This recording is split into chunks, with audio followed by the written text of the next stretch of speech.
जय माता की जय माता। हम गुरु मितेश्वर नंद कौल आप सभी का स्वागत करता हूं हमारे यूट्यूब चैनल पर। आज का जो टॉपिक है वो बहुत अहम टॉपिक है।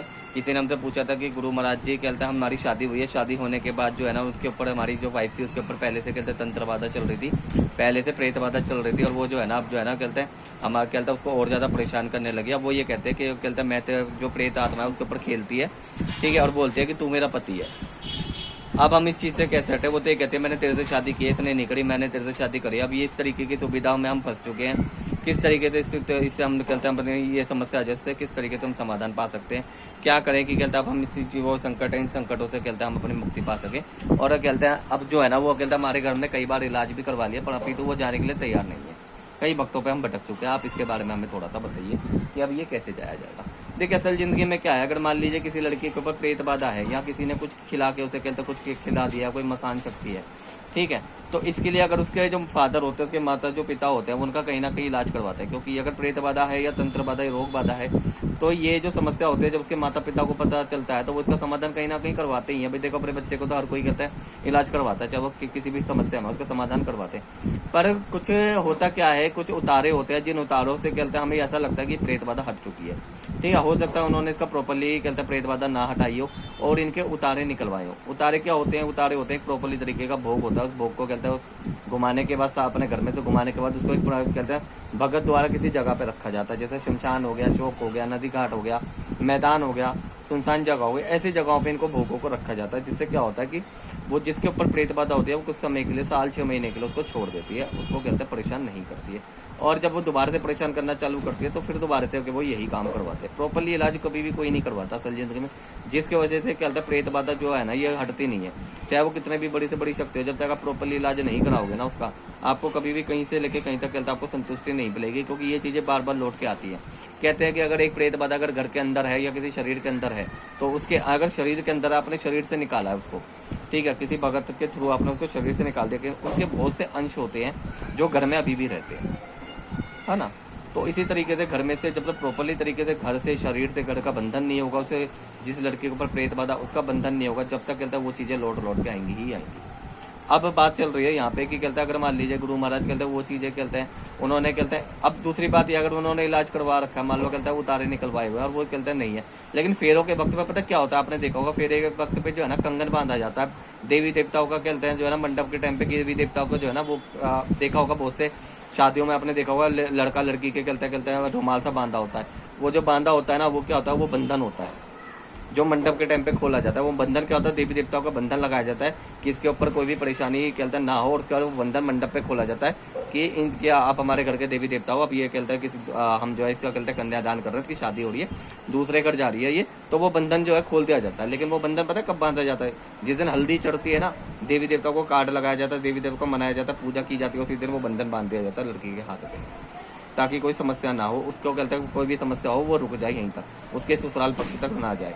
फिर वो बंधन बंधने के बाद वो लड़की का ब्याह होता है। फिर जब वो लड़की ब्याह के जाती है ना तो ऐसा नहीं है कि लड़की ब्याह के चली गई, जब वो ब्याह के अपने ससुराल में पहुंचती है ना तभी उसका क्या कहते हैं देवी देवता पर ढोक लगाई जाती है ससुराल पक्ष में, ठीक है। फिर वो ताबीज पहनाए जाते हैं, ससुराल वाले उसको फिर ताबीज पहनाते हैं कि इसकी रक्षा करना। पहले तो कहते हैं माई की तरफ से प्रोटेक्शन होती है, फिर जैसे ही कहते हैं वो ससुराल जाते हैं ससुराल तरफ से प्रोटेक्शन होती है कि बहुत देवी देवताओं की ढोक लगाई जाती है ना। यही होता है। इसी तरीके से कहते हैं कभी भी कोई प्रेत बाधा रोग बाधा या कोई शक्ति जो है ना चल के ससुराल पक्ष तक नहीं आती है। अगर ससुराल पक्ष तक बाई चांस अगर कोई ऐसी चीज आ गई तो वो ससुराल पक्ष वाले क्या करते हैं, अपने देवी देवताओं की ढोक लगाते हैं, बोलते हैं कि भाई ये लड़की आई हुई है, ये ब्याह के इस घर में आई हुई है, इसके ऊपर जो भी चीज है ना वो सारी चीजें घर से बाहर निकालो, ठीक है। चाहे वो प्रेत बाधा रोग बाधा तंत्र बाधा, चाहे वो कोई भी देवी देवता हो। देखो सीधी बात ये है, ये आपकी अब इसके साथ कोई भी चीज चलनी नहीं चाहिए इसके माई के पक्ष की।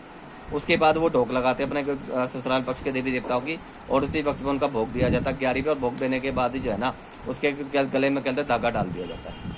ये होता है प्रॉपरली तरीके से, दोनों तरफ से ऐसा होता है। लेकिन आज के टाइम में तो देखो ऐसा होता ही नहीं है। आज के टाइम में जैसे मान लो ये समस्या क्या होती है, कहते हैं ना तो कोई बंधन होता है ना कुछ होता है, उनके साथ ये समस्या होती है।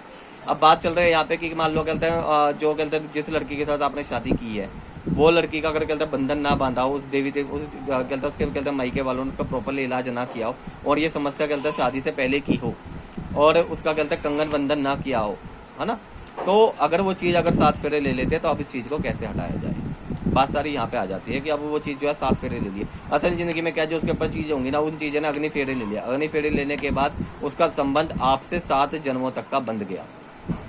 क्योंकि शक्ति तो जो प्रेत बाधा अगर उसके ऊपर खेल रही है, वो ये बोल रही है भाई ये तेरी पत्नी नहीं है, मैं तेरी पत्नी हूँ, ठीक है। अब जो है ना मैं यहाँ पे तू मेरा पति है, वो ऐसी बातें बोल रही है भाई, बोलेगी, सीधी बात है। वो भाई 7 फेरों में बंद के आई है तुम्हारे साथ। अब उस चीज को तो कहते सीधी बात है, इतनी आसानी से तो नहीं हटेगी ना। आप सोचो कोई भी कहते स्त्री, कोई भी आज के टाइम में तो कोई नॉर्मली अगर कोई शादी कर लेता है ना, तो वो पूरी जिंदगी कहता उसका पीछा नहीं छोड़ती है। ये तो कहता प्रेत बाधा है, ये कैसे पीछा छोड़ देंगी।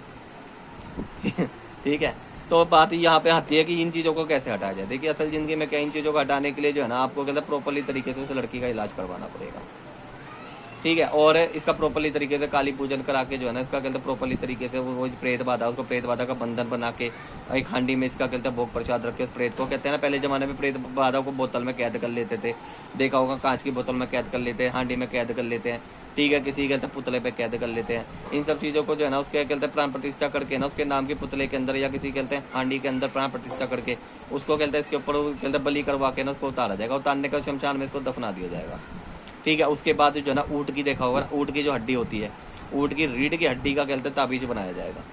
और उसी ऊँट की कहते हड्डियों से जो है ना आपके घर में कहते कीलित किया जाएगा, उसकी कहते कीले बनाई जाएंगी, हड्डियों की पहनी थी कीले, और आपके कहते मेन घर की चौखट पर उसको गाड़ा जाएगा, ताकि दोबारा से कोई भी प्रेत बाधा, रोग बाधा, तंत्र बाधा आपके घर में जो है ना नई एंट्री करे। असल जिंदगी में जो है ना इसको हटाने का तो यही विधान है। सारा का सारा विधान जो है ना तामसिक विधान होगा, सारा का सारा तंत्र विधान होगा इसके अंदर, ठीक है। इसके अंदर साध्वी भोग प्रसाद कुछ भी नहीं जाएगा, इसके अंदर सारा का सारा तामसिक भोग प्रसाद जाएगा। क्योंकि वो प्रेत बाधा जो है 7 फेरों में बंद गई है, उसका निकलना बहुत जरूरी है। क्योंकि प्रेत बाधा अगर उसको 7 फेरों में बंद गई है ना, तो तू ये समझ लो कि अगर वो चाहे तो उसके ऊपर कहते हैं वो मान लो एक प्रेत है, वो 2 भी हो सकते हैं, 3 भी हो सकते हैं, 4 भी हो सकते हैं। जितना लंबे समय उसको कहते हैं उसके शरीर के अंदर होगा, उतना ही कनेक्टिविटी बनाती चली जाएगी वो, ठीक है। और जैसे जैसे कहते हैं एक समय आएगा और बहुत ज्यादा दिक्कतें होनी चालू हो जाएंगी, बहुत ज्यादा घर में समस्या चालू हो जाएंगी, आर्थिक स्थिति जो है बहुत डाउन हो जाएगी आपकी। हो सकता है जिसके ऊपर प्रेत बाधा हो उसको शारीरिक परेशानियां चालू हो जाए, उसको पैरालाइज हो जाए, उसको कहते हैं मेंटली डिस्टर्ब हो जाए, मेंटल हो जाए वो, ठीक है। हो सकता है सूख के काटा हो जाए, बहुत सी चीजें होती है प्रेत बाधा का। देखो बहुत सा कहते हैं तंत्र के अंदर ना बहुत सा होता है, कहते हैं अलग अलग तरीके से कहते हैं ये जो प्रेत आत्मा होते हैं अलग अलग तरीके से मसान होता है, अलग अलग तरीके से परेशान करते हैं, ठीक है। तो इनका जो है ना प्रॉपरली तरीके से इलाज करवाओ। इनके लिए जो है ना मैं बताऊं कहते हैं इसके लिए जो है ना सबसे पहले तो ऊँट की रीढ़ की हड्डी का जो है ना ताबीज जो गले में धारण करो, ठीक है। पहले तो प्रॉपरली तरीके से इसका विधान पूर्वक जो है ना इसका पूजन करवा के इसका बलि प्राण प्रतिष्ठा करवा के पुतले के अंदर या किसी हांडी के अंदर या किसी कहते हैं मिट्टी के पुतले के अंदर बना के जो है ना इसकी प्राण प्रतिष्ठा करके इसको उसको कहते हैं दफना दो शमशान में ले जाके, और उसकी काली विधान पूर्वक पूजा करवा के शमशान काली की या काली की मान लो कहते हैं बलि पूजन करवा के इसका कहते हैं बलि विधान पूर्वक पूजन करवा के, और उसके बाद इसको जो है ना प्रॉपरली तरीके से इसको जो है ना ठीक अपने कहते हैं नहा धो के अपने शमशान में वस्त्र सारे के सारे उतार के दूसरे वस्त्र पहन के अपने स्वच्छ होके जो है ना घर में आए, और घर में आने के बाद इसको ताबीज धारण करवाओ। ताबीज धारण करवाने के बाद पूरे घर को कहते हैं एक हवन करवाओ, शुद्धता करवाओ, उसके बाद घर को किलित करवा लो। जीवन अनंत तक कहते हैं कोई भी परेशानी ऐसी समस्या कभी भी आपके जब तक वो कहते हैं ताबीज जो है ना जब तक कहते हैं वो चौखट पे जो है ना कील कहते हैं हड्डी की कहते हैं ऊँट की हड्डी की कील गड़ी हुई है ना आपके घर के अंदर, ठीक है ना, ये समझ लो चौखट पे जब तक कोई भी प्रेत बाधा, तंत्र बाधा, रोग बाधा आपका कहते हैं कोई भी कुछ बाइक ये समझ लो कोई कुछ नहीं कर सकता, आपका एक बाल भी बाका नहीं कर सकता। तो इस तरीके से आप इसको करवाना पड़ेगा, ठीक है। तो जय जय माता हर हर महादेव। मंगल और शनिवार को दरबार लगता है। तंत्र से रिलेटेड अगर कोई परेशानी है, ठीक है, तो आप दरबार में आ सकते हैं, ठीक है। दरबार में आने का कोई चार्ज नहीं लिया जाता है। जो पूजा विधि विधान में जो पैसा लगेगा वो आपका लगेगा, बाकी कहते पूछने का कोई चार्ज नहीं है, पूछने का कोई चार्ज नहीं है, ठीक है। आप अपने घर में से घी घुमा के लेके आना होगा, 1.25 किलो घी अपने घर में से देसी घी घुमा के लेके आइए, ताकि आपके घर में नेगेटिविटी, ऊर्जा शक्ति जो भी है वो आपके घर से दरबार तक चल के आ पाए। बिना घी के पुच्छा नहीं दी जाएगी, मैं आपको क्लियरली बता दूं पहले भी, क्योंकि पुच्छा देने का तो घी घुमाने के बाद लाने का मतलब यही है कि आपके घर में क्या चल रहा है क्या नहीं चल रहा है वो घी के अंदर एब्जॉर्ब होकर दरबार तक आ जाती है, ठीक है। तो ये घी आपको घुमा के लेके आना होगा। इसी के साथ साथ आपको दरबार में कहते हैं 5 फल, कोई से भी 5 फल ऋतु फल आपको कहते हैं दरबार में कहते हैं लेके आने घी के साथ अनिवार्य है।